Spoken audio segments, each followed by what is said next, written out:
It was late October 2021 when I finally packed up the gear and left. Just tossed it all in the back of my truck and drove off before I could talk myself out of it. I had spent most of the year doing nothing but working and trying to survive the weight that came down on me after Lauren died. We hadn't spoken in over 2 years before it happened. A car accident on I-84 outside Boise. Fog, slick roads, a semi, and that was it. I didn't even find out until her sister called me 2 days later. I wasn't listed as next of kin. Why would I be? Still, it broke something in me when I heard. I couldn't focus at work. I stopped answering calls from friends. I stayed inside more and more. I had no right to grieve like I was, but I still did. And the more it went on, the more I needed to get out. I had to break the cycle, do something drastic, reset my brain. That's how I justified it to myself. Anyway, I chose a place up in northeastern Oregon, past La Grande and somewhere near Wallowa-Whitman National Forest. I didn't pick a campsite with reservations or running water. I wasn't looking for picnic tables or a fire ring. I wanted a place far from people. I figured if I couldn't handle a few days alone in the woods, maybe I didn't deserve to keep pretending I was doing fine. That's what grief does. It poisons how you see yourself, makes you think you need to punish yourself to make things right. Took me nearly 8 hours to drive out there from Vancouver. I crossed over into Oregon and then kept pushing east. The trees changed as I went. Fir and pine turned to larch and spruce, thick and wet with the October rain that had been falling on and off all week. The further I drove, the fewer houses I saw. Just long stretches of narrow road, power lines dipping and rising like waves, and clouds sitting low over the mountains. I turned off onto a Forest Service road sometime in the late afternoon. No signs, just a mile marker and a tire rut that cut through a thick line of trees. I followed it for another hour, slow going with the mud and the sharp turns. A few times I had to get out and move down branches, but I liked it. It was exactly what I wanted, complete isolation. When I finally found a place to set up, it was near a narrow stream and a small clearing surrounded by tall, leaning pines. There were no footprints, no tire tracks. It didn't look like anyone had been out there in years. The air had that smell of cold moss and rotting wood. I shut off the truck, got out, and listened. Just the wind in the trees and the occasional bird. I was alone finally. I set up camp quickly. Just my tent, a tarp between 2 trees, and a small stack of wood I'd brought. I didn't bother with a fire that first night. I was too tired and too distracted. I ate a cold sandwich, drank some water, and crawled into my sleeping bag as soon as the sun dipped behind the hills. It wasn't until I turned off my headlamp that I really noticed the silence. It was total. No cars, no airplanes overhead, no dogs, no human noise at all. Not even bugs chirping, just the wind, and even that had settled into stillness. It was a strange kind of quiet that made your ears strain for something, anything. I thought maybe it was just my imagination, but it started to get to me. Every creak of a tree or snap of a twig outside my tent felt too sharp, too isolated. I slept in short bursts that night, waking up to nothing again and again. The next morning, I made coffee on my little camp stove and stood watching the sun break through the fog. I was deep in the woods. You could feel it in the cold, damp air, the way the trees hung heavy over everything. I tried to shake the feeling I had from the night before. It was just nerves, I told myself. I wasn't used to being this far from civilization. That's all. I hiked that day, trying to wear myself out and get used to the quiet. I didn't see anyone. No other campsites, no animals bigger than a squirrel. I saw some old logging road at one point, but it was overgrown and looked like it hadn't been used in decades. I followed a game trail for a while and then looped back. I made it back to camp just before dusk.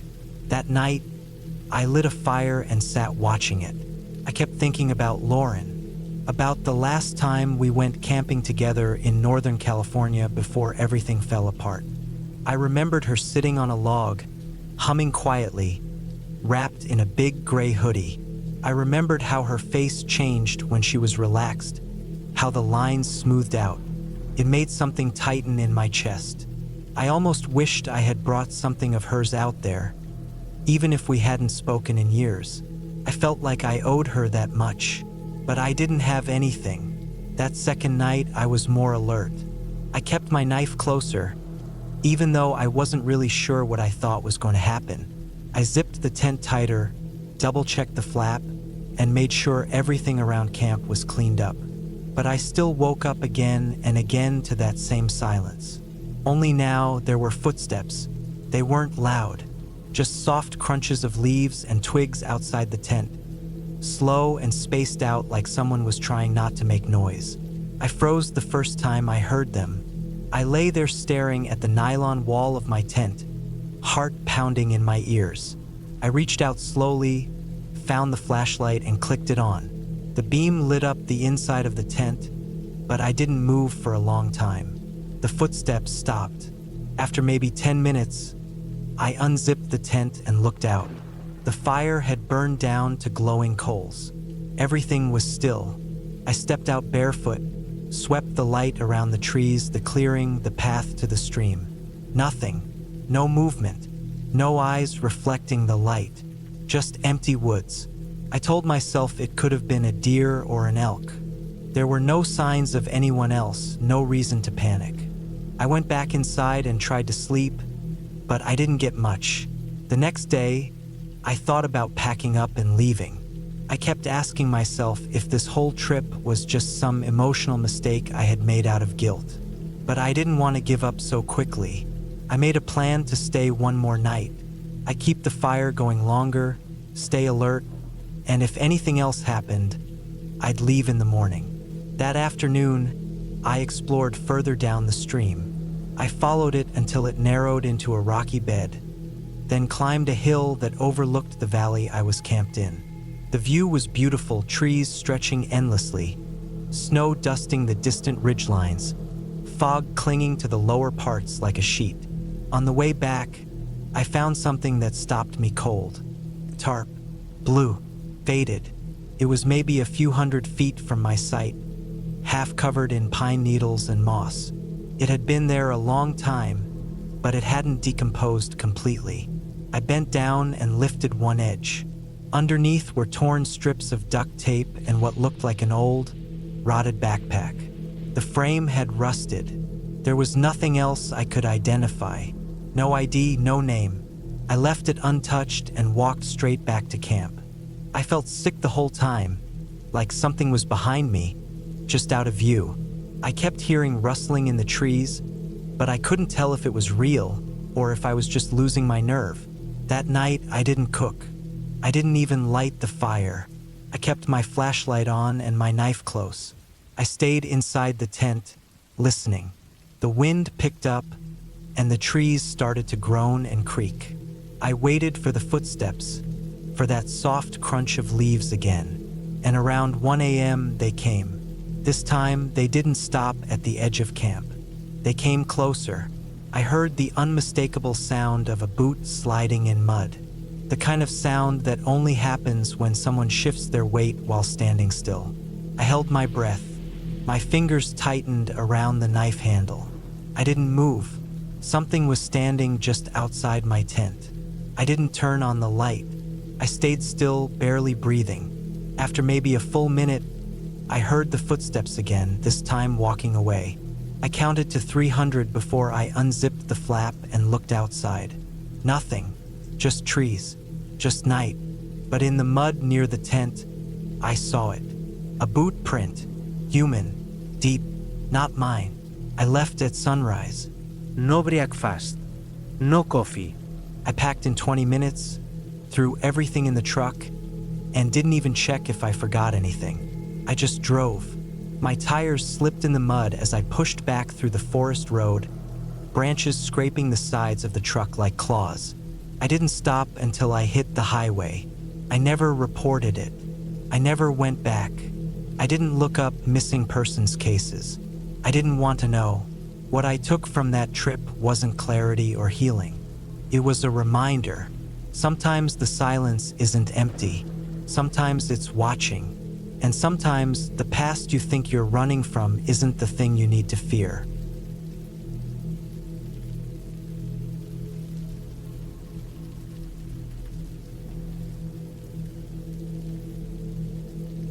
My name's Eric Bauer. I was 34 when this happened. It was 2022, and I just started my second year as a biology research assistant at a small but well-funded medical lab in Eugene, Oregon. I'd worked hard to land that job, especially since most people in my field either ended up stuck in classrooms or pushing paper in sterile offices. I didn't want that. I liked field work. I liked being out in real nature, getting dirty, digging under rocks, and watching how things actually lived and died out there. The project I was on focused on a parasitic beetle found only in specific old-growth areas of the Pacific Northwest. It's a tiny black thing, not much longer than a grain of rice, but it carried enzymes in its gut that helped break down a particular bacterial strain we were studying for antibiotic resistance. Don't ask me how someone discovered that. Science is weird. All I knew was the lab needed more live samples, and no one else wanted to spend days in the middle of nowhere with a headlamp, digging through rot and dung piles. I volunteered. I wanted the credit. I wanted the data. That's how I ended up hauling a 40-pound pack into a remote stretch of forest near the Santiam River. It wasn't a national park. It wasn't even officially a campground. It was raw public land, and I'd gotten the green light after filing the permits. No tourists, no noise, just thick forest, muddy trails, and scattered wildlife. Perfect for collecting rare bugs in peace. I parked the truck at a trailhead off a service road about 90 minutes from Mill City. There was no cell signal from the moment I left the highway, just a line of pine trees leaning in like they were whispering about me. The air was cool and damp. It had rained the day before, and the earth squished under my boots as I stepped out. I loaded up, locked the truck, double-checked the coordinates I'd planned, and started walking. I hiked for nearly 5 hours that first day, deep into the hills, following faint deer trails and using landmarks I'd marked out from satellite images. A fallen pine snapped at its base, a forked rock near a mossy ravine, a large outcrop shaped like a sideways tooth. These weren't on any map. This was pure backcountry. By late afternoon, I reached a small clearing next to a muddy creek that trickled down from the northern slopes. There were signs of elk in the area, hoof prints, droppings, a few antler rubs on the bark, but I wasn't worried. I had bear spray, a flare, and my camping rifle just in case. The plan was simple: 3 nights, 2 full days of collection, and back to civilization by the 4th morning. I set up my tent, filtered some water, ate a cold meal, and went to bed early. The first night was uneventful. I woke up to the sound of birds and a squirrel chittering somewhere above me. The air was crisp and the sky had a watery blue color that made everything feel fresh. I stretched, checked my gear, and grabbed my collection kit. By noon, I had 3 vials of live beetles and 2 more filled with other samples, larvae, mites, a few centipedes. The area was rich with decaying wood, perfect for what I needed. I was feeling good, maybe too good. That's when I found the trail. It wasn't a man-made one, at least not obviously. Just a narrow stretch of flattened vegetation leading away from the creek, winding between dense clusters of alder and spruce. I thought maybe it was from elk or deer, but something about it felt off. Too narrow for elk, too erratic for deer. It didn't follow a consistent direction. It weaved, zigzagging between trees like whatever made it couldn't walk straight.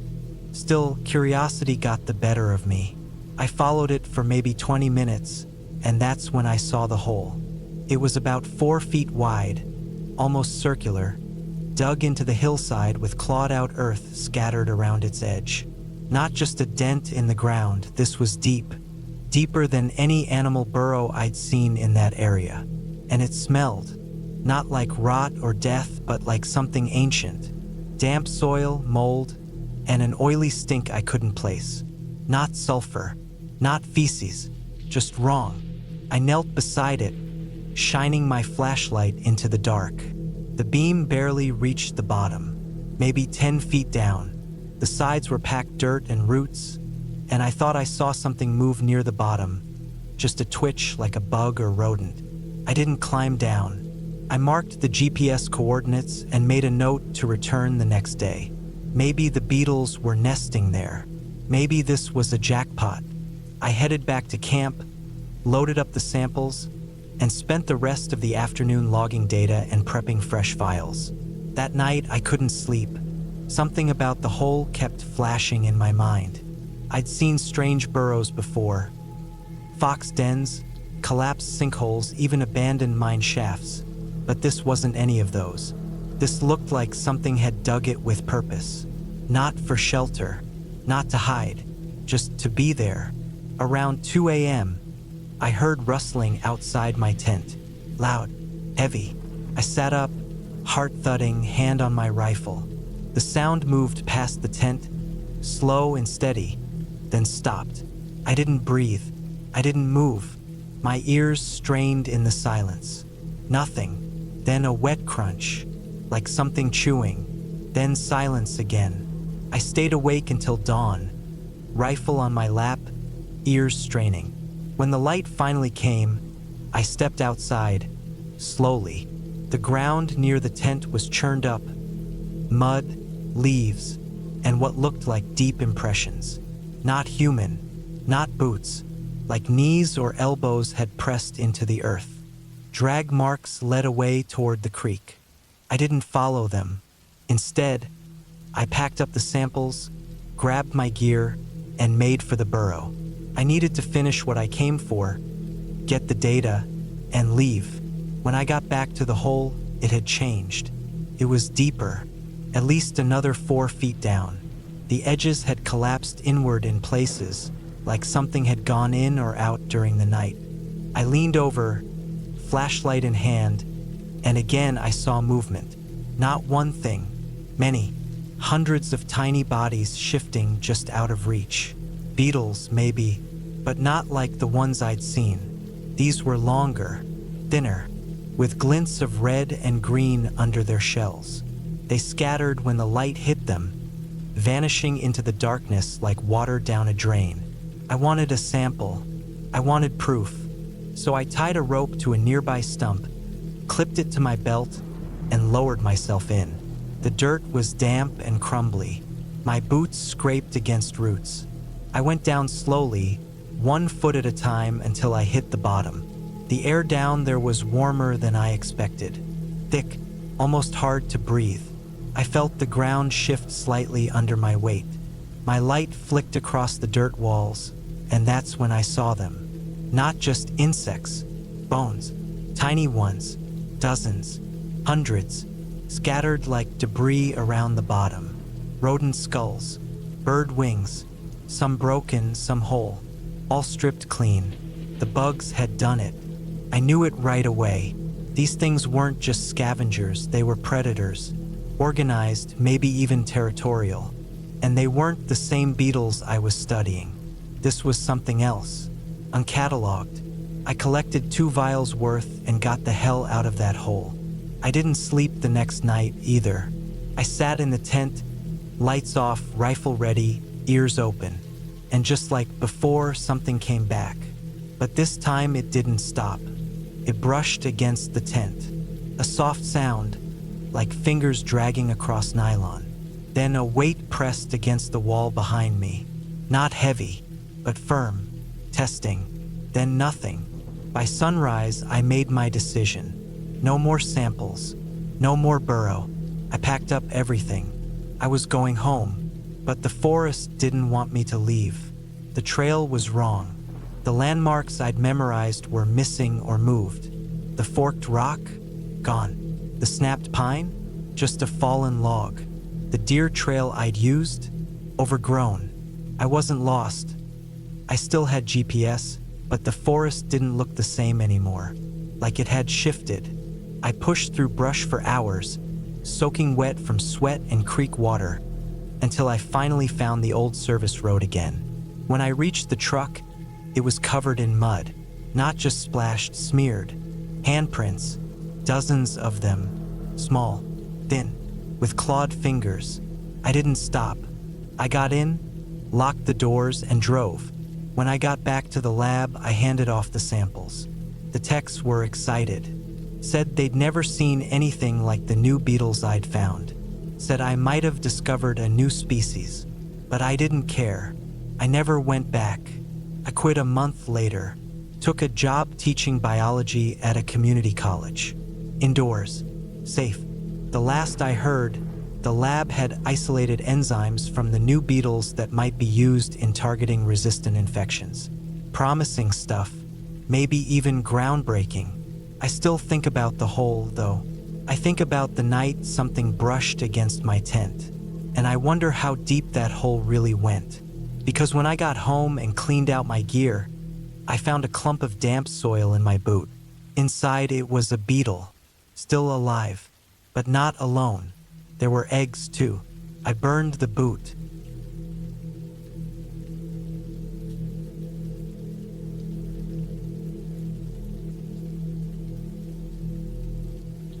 I was 32 the year I decided to go camping alone for a few days in late October.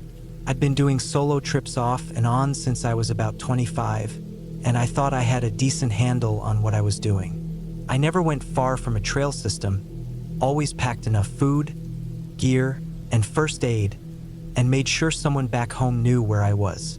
It was usually a peaceful escape from the noise of everything back in town. This time, I chose a spot near Lake Milax in Minnesota. I used to fish there with my dad as a kid, and I remembered the surrounding forests being quiet and mostly empty outside of summer. By late October, most of the tourists were long gone. The air was already colder, and nights dipped below freezing sometimes, which meant even fewer people around.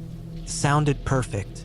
I parked at a small gravel turnout that wasn't anything official, just a spot I'd found on satellite maps. It was a mile or so from a dirt service road that branched off the main highway. Once I left my car and got deeper into the woods, I didn't see or hear another person. I set up camp about 2 miles in, near a wide clearing with a small stream running along the edge. There was no marked trail there, just signs of deer and some old boot prints near the water that looked weeks old. I pitched my small green tent between 2 thick pines, set up a little ring of stones for my fire, and started gathering wood. The air was crisp, the smell of leaves and dirt thick in my nose. Everything about it felt calm. The first day went like most trips. I gathered more firewood, cooked a basic meal, and sat by the flames until the cold pushed me into my sleeping bag. It got dark fast. Pitch black by 6:30 p.m., and by 8, I was already zipped inside the tent trying to get comfortable.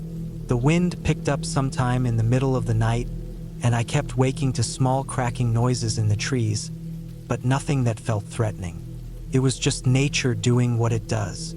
The second day, I explored a little more up along the stream. I walked for a few hours with my day pack, following the bend of the water until I hit a thick patch of brush that was too tangled to push through. I sat and ate lunch on a flat rock while watching the water ripple past. I hadn't seen a soul. No campers, no hikers, not even a plane overhead. It was one of those rare moments where you forget that civilization exists. But when I got back to my site, something felt off. Nothing was missing. Nothing moved. The tent was untouched. But the pile of wood I'd stacked had shifted. Not fallen, shifted. As if someone had picked through it and placed some pieces back in a slightly different shape. I stared at it for a long time. I even crouched down and checked the ground around it, looking for tracks. There were faint disturbances, but the ground was soft in places from rain a few days earlier, and I couldn't be sure if it was mine from earlier that morning or someone else's. I sat by the fire ring and told myself maybe an animal had nudged it, maybe a raccoon or something. I tried to shake the feeling, but the thought stuck to me like a burr in my sock. I stayed close to the site for the rest of the day and listened more than I usually do. Every crack of a twig or rustle of brush had my eyes darting in its direction. But again, nothing came out of the woods, just trees and wind and the occasional bird.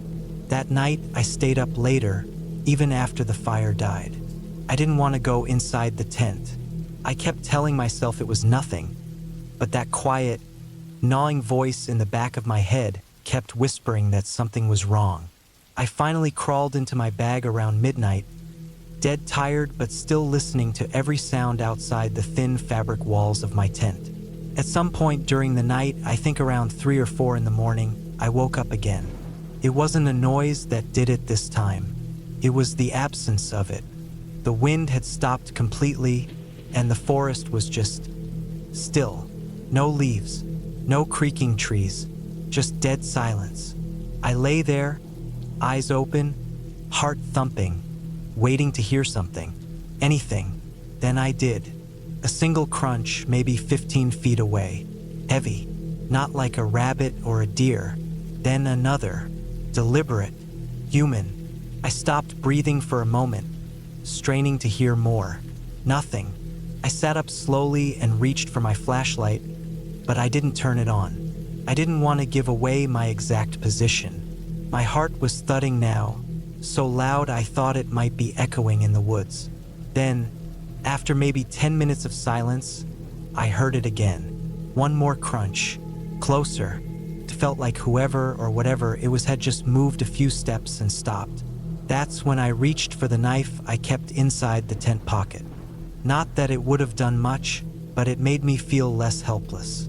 I sat frozen in my bag for at least an hour, not daring to make a sound. I never heard footsteps retreat, just nothing. When the sun finally started to lighten the sky, I unzipped the tent and stepped outside, and what I saw chilled me more than the cold air. There were boot prints, not mine, bigger, maybe a size 12 or 13. The heel patterns were different too. They started near the edge of the trees and circled the tent in a wide arc, then stopped. No prints led away. I scanned every inch of the clearing and found nothing else. No signs of camping gear, no food wrappers, no broken branches. Whoever had been there was just watching, quiet, careful. I didn't eat breakfast. I didn't even pack properly. I shoved everything into my pack, stomped out the fire pit, and started walking back toward the car. I moved fast, but quiet. I didn't want to run and make noise, but I didn't stop to rest either. About halfway back to the car, I heard something that stopped me dead in my tracks. A whistle. 3 sharp notes, far off, echoing through the woods. Then silence again. It kept moving, heart pounding. I didn't turn back, didn't look for the source. I just wanted to get the hell out. When I reached the gravel turnout where I'd parked, I felt a wave of relief wash over me. But that relief died quickly. There were fresh tire tracks next to mine, deep ones, a larger vehicle, maybe a pickup or SUV, and next to the tracks, more boot prints, same size as before, leading toward the woods, then looping back. I unlocked my car, threw everything in, and got in with shaking hands. The engine started fine, but I was sweating through my jacket. I drove back to the highway and didn't stop until I was 30 miles out, pulled into a gas station, and sat in the parking lot for a long time. I thought about calling the cops, telling them someone had followed me out there, stalked me maybe, but what could I even say? I had no name, no face, no proof of anything, just tracks in the dirt and a feeling I still can't fully explain. I never went back to that part of the forest. I haven't gone solo camping since. Sometimes I wonder who it was. A hunter? A squatter? Someone who saw my car parked alone on a back road and decided to mess with me? Or maybe they weren't trying to mess with me at all. Maybe they were just waiting for me to fall asleep. All I know is that if I'd stayed one more night, I don't think I'd have made it out.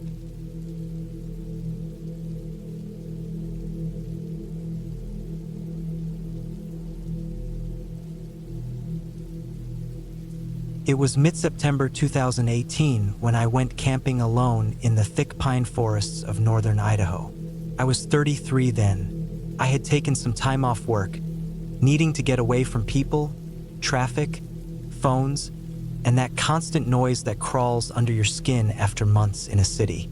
I lived in Boise back then, and I'd done a few solo camping trips before, mostly weekend things around Lake Cascade or in the Sawtooths. But this one was a bit further out, deeper into forested land where not a lot of people went. I wasn't completely new to the woods, but I wouldn't call myself some mountain man either. Just enough experience to know how to pitch a tent, keep food stored right, and not be dumb about weather or animals. I chose a spot not too far from Priest Lake, but not in the actual campground. I parked my truck along an old Forest Service road that barely looked used anymore and hiked in about 3 miles, hauling my gear in one of those internal frame packs I used when I used to go backpacking with my brother a few years earlier. The place I found wasn't a clearing exactly. It was a flatter section under tall pines, thick with needles on the ground, and with a small slope that led down to a creek. The trees were packed close, but there was just enough space to set up a one-man tent. I had my small cook stove, a bear canister, a good rain fly, and a headlamp with backup batteries. I felt prepared. It was quiet out there, which was exactly what I wanted. I didn't see any other hikers or campers on the way in, not even tire tracks near where I parked. I set up camp, gathered a bit of dry wood just in case I wanted a small fire that evening, though I wasn't planning to make a big one, and cooked some canned chili over my little stove. I ate early, cleaned everything, packed it up, and sat on a flat rock near the creek, just listening to the forest. I remember noticing how still everything was. No wind, not even birds that I could hear. That kind of deep silence where even your heartbeat sounds too loud. I sat there a long time trying to just let go of all the stuff I'd brought with me in my head. Work stress, bills, people who drained me. Eventually, the clouds started pushing in. Big, thick, low ones. The kind that hang heavy like wet wool. I checked the barometer on my watch. Pressure was dropping fast. I knew rain was coming. I checked the forecast before I left, and it said there might be some overnight showers, but it was looking more serious than that now. By the time I zipped up the tent for the night, it was already starting to spit rain. Just a mist at first, like someone flicking water from their fingers. But it picked up quick. The wind came in short bursts, shaking the tops of the trees, and the rain started falling heavier. I adjusted the rainfly, double-checked the guy lines, and crawled inside with my pack. The tent was one of those low-profile ones that sit close to the ground. Good for wind resistance, not great for stretching your legs. I had my sleeping bag rolled out, dry socks on, and my headlamp hanging from the little loop at the top of the tent. I laid there for maybe an hour, listening to the rain get louder, turning from a steady tap to a full-on downpour. The kind of rain that soaks through your jacket in minutes. The kind that makes the ground soft and turns trails into mud rivers. Around midnight, I woke up. I wasn't sure what had pulled me from sleep. I didn't hear anything at first, just the pounding of rain on the tent. Then I realized the ground under my left hip felt different. Vet. I turned on my headlamp and checked. Sure enough, water was starting to seep in along the seam where the tent floor met the wall. I ran my fingers along the edge and felt it. A cold trickle, barely visible but definitely coming in. I sat up and checked all the corners. One of the tent stakes had come loose in the softening ground, and water was pooling near that side. I threw on my jacket and boots and went outside to resecure the lines. The rain hit me like cold needles. I drove the stake in deeper, adjusted the angle, and did the same with the others. My fingers went numb fast, but I got it done. Back inside, I used one of my spare shirts to blot the damp spot, laid down, and tried to get back to sleep. The rain didn't let up. In fact, it got worse. Thunder started rolling in from the west, long, deep rumbles that sounded like they came from underground. The flashes of lightning lit the whole tent up for a second or two at a time. Then came the sound. Not thunder, not rain, something else. It was faint at first, almost masked by the storm, but I caught it, something snapping, like a branch, not a small twig, a solid, dry branch cracking under weight. Not wind, too deliberate, too sharp. I froze. Came again, a second crack, closer, then another, muffled in the rain. I reached for the knife I always kept by my sleeping bag, a fixed blade I used for food, rope, whatever. I didn't know why I was holding it. Instinct, I guess. I turned off my headlamp, sat still. Nothing. The rain kept hammering down. My breathing felt loud. Then I heard it, footsteps. Real, heavy, human footsteps. Not an animal. They stopped near my tent. I sat completely still, knife in hand, ears straining. A full minute passed. Then, I heard movement again, just a few feet from me. Whatever it was didn't speak, didn't call out. It just stood there. I imagined someone out there, soaked head to toe, standing motionless in the dark, listening to me breathe.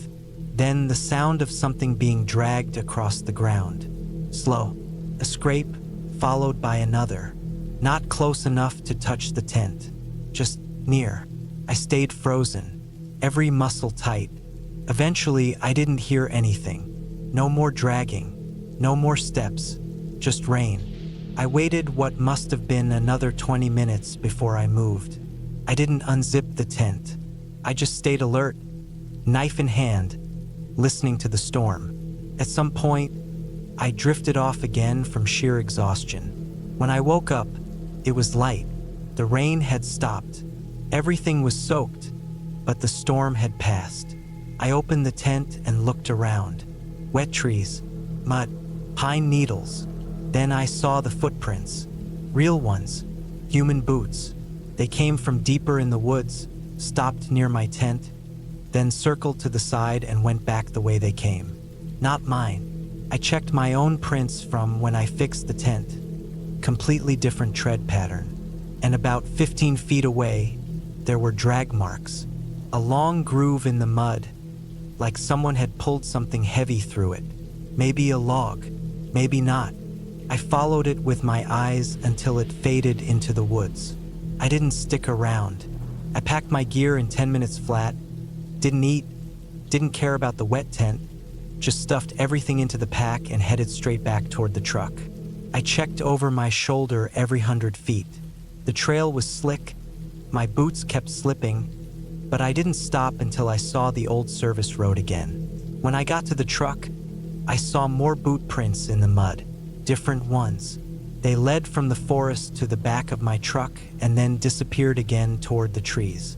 Someone had come out there, in the middle of a storm, found my truck, then found my tent. I didn't report it. There wasn't anything to report.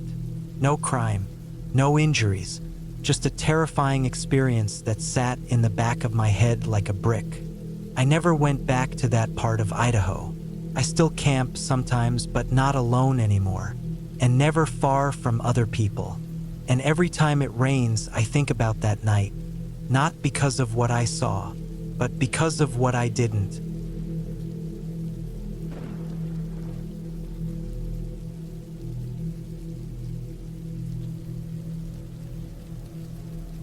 I was 34 when I decided to take some time off and spend a couple weeks alone camping across parts of southern France.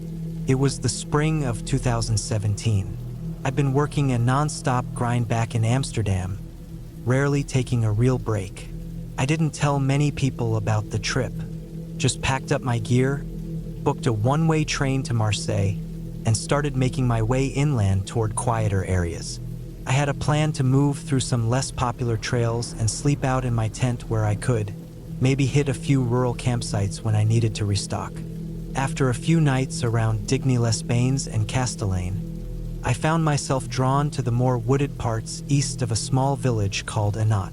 I'd passed through it by foot, barely saw anyone, just a handful of farmers and a few old stone buildings in the valley. The farther I moved into the forest beyond it, the more I felt that kind of quiet that makes your ears ring a little. No wind, no animals, just that muffled kind of stillness you don't hear until you're really deep out there. It was the fourth night in the area when things got strange. I'd followed a barely visible trail into a dense forest area. Tall beech and pine trees, huge moss-covered stones that looked like they hadn't been moved since before anyone wrote anything down. The trees made it darker than it should have been that afternoon, and everything felt heavy with moisture, even though it hadn't rained. I set up my tent near a big flat stone about 10 meters across. It looked like it had once been a gathering place, or maybe even some old structure. I didn't think too much about it. Just cleared some brush, laid out the ground sheet, and got my small fire going before sunset. I cooked some rice and canned lentils, ate slow, then read by flashlight for a bit. There was no signal that deep in the trees. No GPS, no calls, no messages. I liked it that way. That's what I wanted, really, to be off the grid. But that night, I remember not finishing the page I was on. I couldn't focus. Something felt off. It wasn't just the quiet. It was too quiet. I hadn't seen a single hiker or person in 2 days, and I hadn't even heard birds or bugs that evening. The firewood I gathered had felt a little damp even though it hadn't rained. It gave off more smoke than heat. The smell of wet bark stuck to my clothes. At some point, I just gave up reading, killed the light, zipped up the tent, and lay still. I wasn't tired, just didn't feel like being awake anymore. There was nothing to do, and I figured sleep would come eventually. It must have been after midnight when I first heard the sound. It was faint but sharp enough to be out of place, like a heel scuffing over stone. It wasn't an animal. It was too clean, too mechanical. Just once, then nothing. I sat up and waited.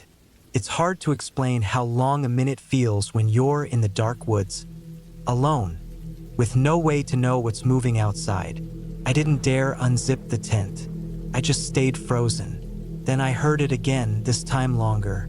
A soft dragging, like someone was walking slowly across the flat stone outside. That smooth scrape of something sliding, like boots or shoes. I wasn't imagining it. I heard it again, this time a sharper tap, like the tip of something hard tapping rock. I don't know how long I sat there, holding my breath, but the sounds eventually stopped. I didn't sleep for the rest of the night. I just stayed completely still, clutching the camping knife I always kept near my sleeping bag. I didn't turn on my light. I didn't move. I just waited for morning. When light finally started to fill the tent, I unzipped it and peeked out. Everything looked the same. The big stone was covered in a light mist. There were no obvious footprints, just a few indentations near the edge of the stone, like spots where moss had been disturbed. I figured it could have been deer or something, maybe a wild boar. Maybe a tree limb fell and dragged a branch. I wasn't thinking clearly.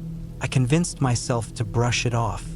I packed up early and moved on. I wanted to get at least 10 kilometers in before stopping again. I hiked all day, deeper into the forest, taking side paths, just trying to put distance between me and whatever that had been. I didn't see anyone, not a soul. By late afternoon, I found another place to camp. There was a narrow stream nearby, and the trees were a little more spaced out. I set up under a rise where the land sloped slightly, giving me some shelter from wind and a view of the ridge above. I remember telling myself this would be better. More open, more visibility, safer in some strange way. That night, I didn't start a fire. I ate cold food from a tin and stayed inside the tent with my light off, just listening. I didn't hear anything for hours. I finally dozed off sometime after 1 a.m. I woke up to the sound of crunching. It wasn't close, maybe 30 meters up the hill, but I heard it clear. Crunching leaves. Someone walking. It wasn't heavy, not like boots. It was slow, uneven.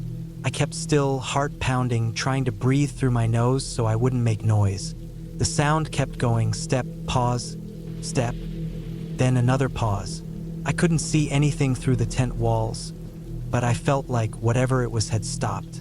Then I heard breathing, not loud, not panting, just soft and slow, not mine. It was like someone was standing just out of sight, watching. I reached for my flashlight and knife, but didn't turn the light on. I stayed that way, frozen again, until the breathing stopped. When it did, I heard nothing for almost an hour. Then eventually, maybe near dawn, I heard the softest sound of movement retreating up the hill. Fainter, fainter, then gone. I didn't sleep after that. When the sun came up, I looked around. I didn't find tracks. The ground was covered in pine needles and broken leaves, soft enough that nothing left a clear print. But I knew what I heard. I moved again, farther east, toward a dry ridge that overlooked a long wooded valley. I followed an old firebreak trail until I found an area I could climb down into and disappear from any view above. I thought maybe I'd be harder to follow that way. I wasn't even sure if I was being followed. I still kept telling myself I was being paranoid. That night, I made a mistake. I lit a fire again. I was exhausted, and the cold was settling deep into my bones. I hadn't eaten properly in a day and a half. I needed warmth. I used only dry pine and kept the fire small, just enough to cook and feel human again. I wrapped myself in my sleeping bag outside the tent, near the fire, and tried to relax. The ridge behind me rose sharply, and the trees blocked most of the view above. Felt like the safest spot so far. But around midnight, I looked up and saw something at the edge of the firelight. It was a woman. She was standing perfectly still at the base of one of the trees, half in shadow, half in light. She had long dark hair that hung flat, parted unevenly. Her clothes didn't fit the surroundings. A long black skirt, heavy, almost like wool, and a jacket that looked out of place, like something you'd see in a photo from the 1950s. She wasn't barefoot, but I couldn't see her shoes clearly. Her hands were stiff by her sides. She didn't say anything, didn't move. I stared, not blinking, barely breathing. I didn't reach for my knife. I didn't move. I didn't want to provoke anything. My mind raced with explanations. Maybe she was from a farm nearby. Maybe she was lost. Maybe she had mental issues. But none of those things explained why she was there at that hour, watching silently from the trees. I don't know how long we sat like that, me by the fire, her in the dark. Then she turned. Not fast, just slowly turned and walked back into the trees. Not a word, not a glance, just slipped away into the dark. I didn't sleep. I didn't even go inside the tent. I just kept the fire alive until sunrise. When morning came, I packed everything in less than 10 minutes. I didn't even eat. I just moved. I pushed north toward the edge of the forest, toward any kind of civilization. After about 7 hours of hiking, I finally crossed a service road, followed it, and reached a farmhouse. I knocked, waited. An old man eventually came out and stared at me like I was a stranger from another planet. I told him I was a hiker who'd lost my bearings. He didn't say anything, but let me refill my bottle from a hose. I asked how far the nearest town was, and he pointed without a word. I followed the road until I reached a village called Braux. It was tiny, maybe 30 houses. No hotel, just a small post office and a bakery. I didn't stay long. I hitched a ride the next day with a local who was heading toward Sistron. From there, I took a bus back to Marseille. I never went back to those woods. I still think about the woman, not just what she looked like, but why she was there. I've read stories of hermits, of people who live off-grid, wanderers who've chosen isolation for their own reasons. Maybe she was one of them. Maybe she wasn't trying to scare me. Maybe she was just curious. But then I remember the sounds from earlier nights, soft, deliberate steps, breathing close to the tent. She'd been following me. She didn't want to be seen at first. Only later, when I lit the fire, did she make herself visible. That part always sticks with me. I never told anyone about it. Not really. Just said I had a bad trip, felt unsafe, cut it short. Nobody asks much when you say that. But I know what I saw. It wasn't a ghost or anything from a story. It was a person, a real woman, someone who lived or wandered or waited in that forest. And for some reason, she chose to follow me.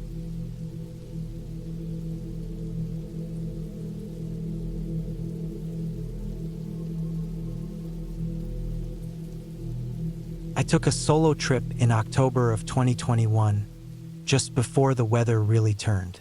I was 33 at the time. I had been going through a rough patch. Divorce finalized a few months earlier, and I was just trying to get back to myself. I wanted peace, silence, somewhere out of the way where no one could reach me for a while. That's why I picked a remote area just west of Raton, New Mexico.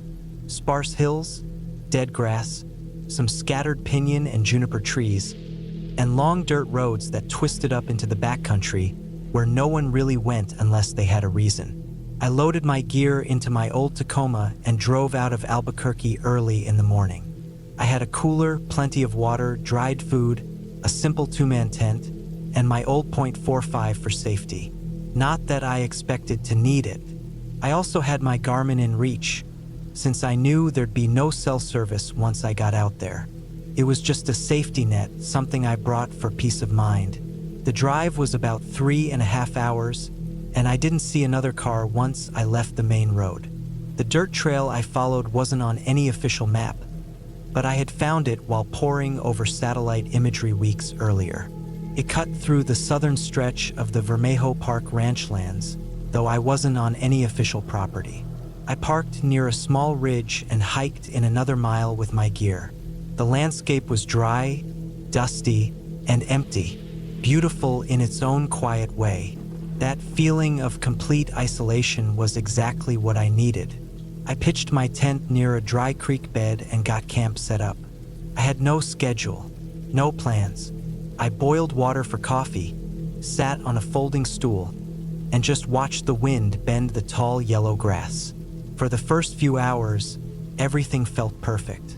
No cars, No voices. not even a plane overhead.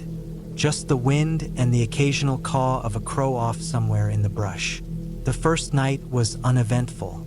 I cooked a simple meal on my camp stove, drank a bit of whiskey, and read for a while by headlamp before crawling into my sleeping bag. I woke a few times to the sound of coyotes far off, but nothing close. It was cold, probably in the mid-30s, but I was layered up and comfortable. The second day, I went exploring. I didn't go far, maybe a couple miles from camp, checking out the terrain. There wasn't much out there, just old broken fences, rusted cans, signs that someone had been here maybe decades ago. There were no trail markers, no footprints, no fresh tire tracks. I remember thinking that this place hadn't seen another person in a long, long time. But that night, something shifted. It started with small things, sounds I couldn't place. When I was lying in my tent, I swore I heard footsteps outside. Not coyotes, not deer. Human footsteps. They were slow, deliberate. I froze. My hand went straight to the pistol beside me. I lay there, holding my breath, ears straining. The steps circled my tent once, then nothing. Just silence again. I didn't sleep much after that. At first light, I got out and checked the area. No prints. But the ground was hard-packed and dry, not ideal for leaving marks. I told myself it had to be an animal, probably a deer or even a stray cow from one of the nearby ranches. I tried to brush it off. I made coffee and ate a cold granola bar, but that feeling of calm was gone. The silence that had felt peaceful now felt wrong, heavy, like the hills were watching me. Later that day, I hiked a bit farther. I don't know why, but I didn't want to stay too close to camp. Maybe I was trying to shake off the nerves. I went up one of the ridges to get a better look at the area. From up there, I could see miles in every direction. Nothing but grass, low hills, and brush. But just as I was about to head back, I spotted something odd in a patch of trees about half a mile away. Something that didn't look natural. Square edges. White. It stood out against the dirt and sagebrush. I couldn't help myself. I headed straight for it. It was an old camper trailer. One of those single-axle types from the 70s or 80s. Faded white, streaked with rust, windows shattered. It looked like it hadn't been moved in years. The ground around it was overgrown. There were no tire tracks, no path leading to it. Just this thing sitting alone in the middle of nowhere. I walked around it slowly, keeping my distance. The door was slightly open. Something about it made my stomach knot up. I didn't go inside. Couldn't. There was a sour, metallic smell coming from the open door, and I didn't want to know what was inside. I turned and walked straight back to camp, faster than I realized. That night was worse. Just after midnight, I heard the steps again. Slower this time. I didn't move. I kept still, breathing shallow. Whoever or whatever, it was stopped right next to my tent. I heard a zipper move on one of my bags outside. I kept my hand on the pistol, but I didn't unzip the tent or say anything. I was frozen. After a long pause, the steps moved off into the darkness. I stayed up till dawn. When I finally got out, one of my bags had been opened. My backup flashlight was missing. Nothing else. Just that. I didn't understand it. Whoever had been there didn't try to get into the tent. Didn't take food or gear or even the Garmin. Just the flashlight. I packed up right then and there. But I didn't make it out. The road I had driven in on was blocked.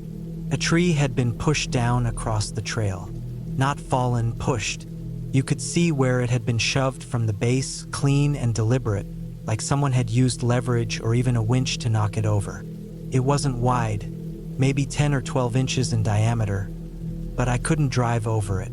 I didn't have the tools to cut it. I didn't want to leave the truck behind. I hiked back to camp and stayed one more night, planning to hike out on foot with the Garmin the next morning.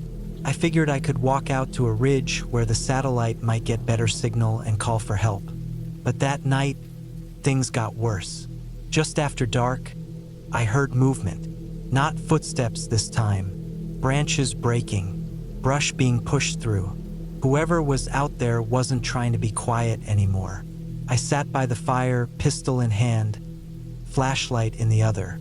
I kept the fire going as high as I could. I didn't sleep at all. I just sat, staring into the dark, listening. At one point, I caught a glimpse of movement, a figure at the edge of the trees, too far to make out clearly. But it wasn't an animal. I know what animals look like in the dark. This was a person, standing, watching. I didn't shoot. I didn't say a word. I just kept the gun pointed toward the figure until it disappeared back into the brush. Morning couldn't come fast enough.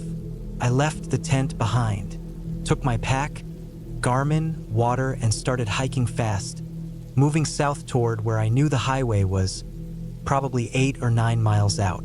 I climbed a ridge and managed to get a message out on the inReach. It took almost 10 minutes for the signal to lock, but eventually, I got a ping back. A ranch hand working nearby responded and said he'd send someone out in a couple of hours. I stayed on that ridge until a beat-up ranch truck finally rolled up the trail. It was just one guy, mid-50s, said he worked for a private landowner nearby. He didn't ask questions, just helped me load my bag and drove me back to my truck. I didn't tell him what happened. I just thanked him. When I got back to where I'd left the Tacoma, the down tree was gone. Gone. Completely. Like it had never been there. I didn't check the trailer again. I didn't look around. I just got in the truck and drove, and I didn't stop until I hit the interstate. I never reported anything. What could I even say? There was no crime, no evidence, no names, just a creeping sense that someone, maybe more than one, lives out in those hills. Someone who doesn't want to be found. Someone who watches. That trip was supposed to help me find peace. Instead, it taught me something different. Not all places are meant to be alone in. Some land feels empty for a reason, and I won't ever go back.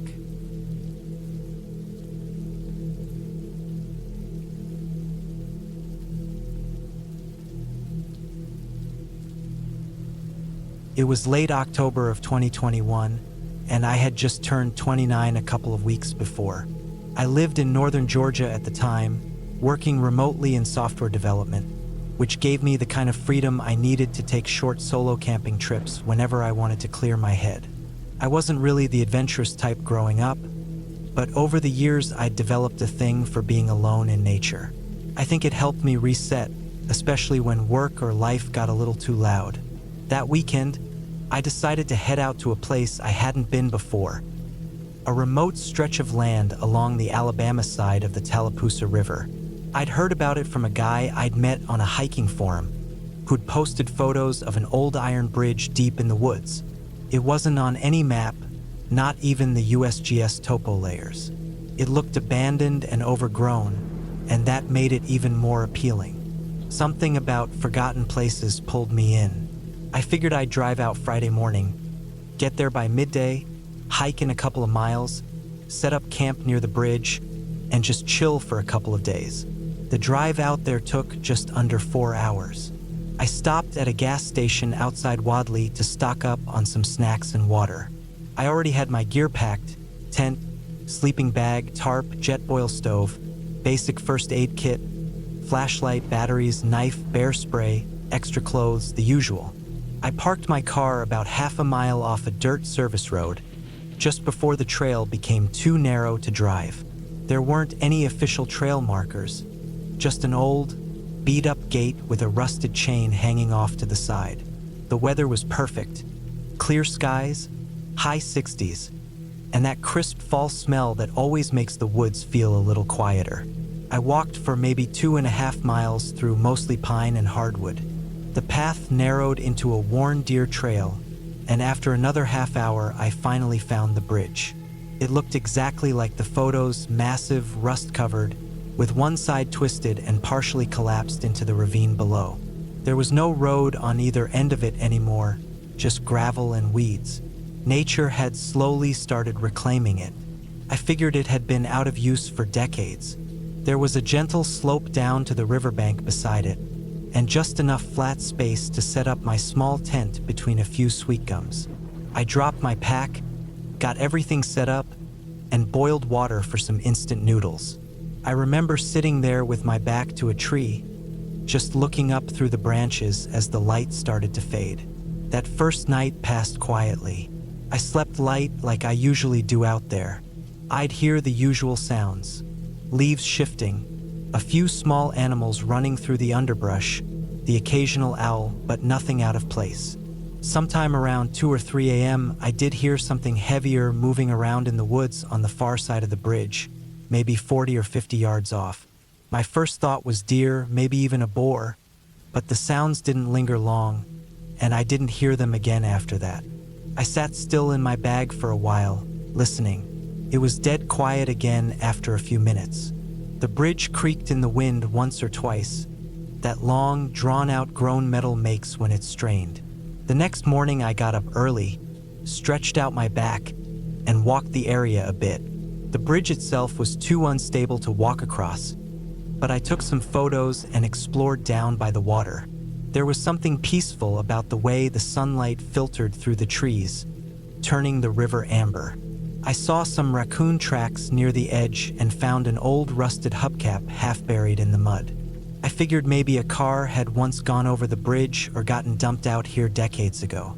Around noon, I made lunch and sat on a large, flat rock not far from camp, just letting my feet soak in the cold water.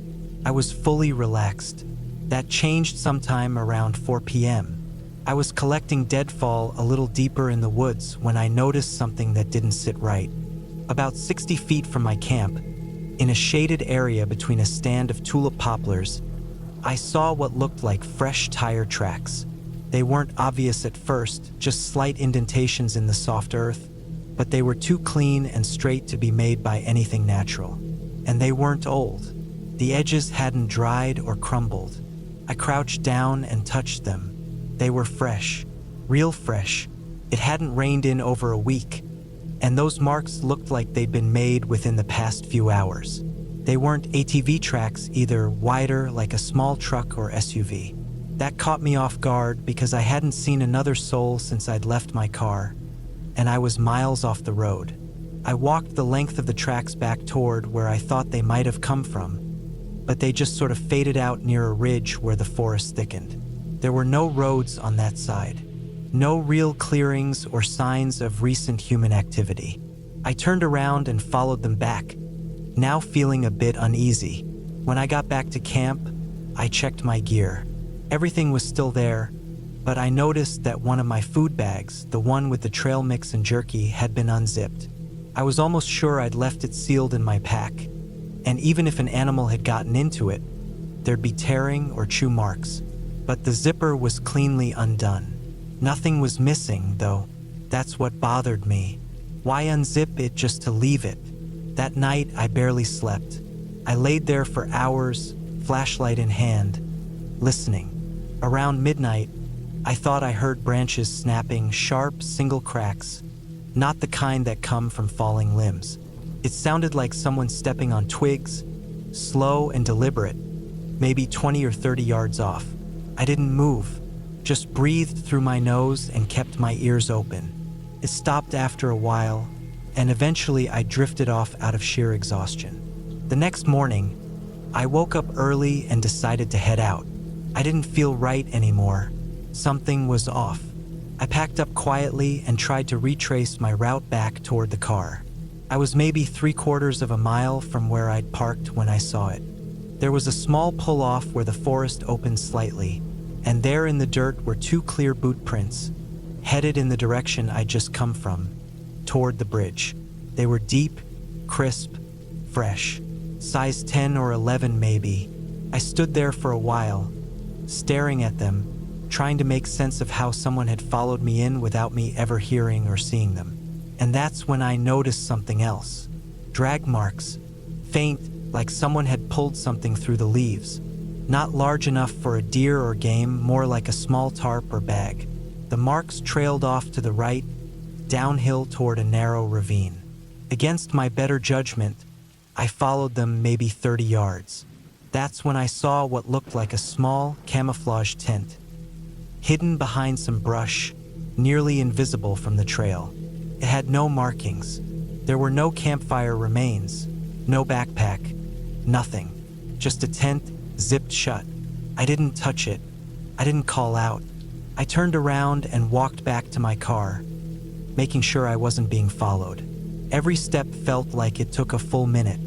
My mouth was dry, and the only sound I could hear was the crunch of my boots on the leaves. When I finally saw my car through the trees, I felt a massive wave of relief. I unlocked it, threw my gear in the back seat, and drove straight out of there, not stopping until I hit the main highway. I didn't report it. I didn't really know what to report. Strange tent and boot prints in the woods doesn't exactly get a priority response, especially not in rural Alabama. And I wasn't about to go back and poke around more. Whatever was going on out there, I wanted no part of it. I spent the next few days back home trying to push it out of my mind, but that uneasy feeling didn't go away. I kept thinking about the food bag, the zipped tent, the fact that someone was likely out there watching me the whole time. Not a ghost, not a monster, just some person with unknown intentions. And that's what makes it worse.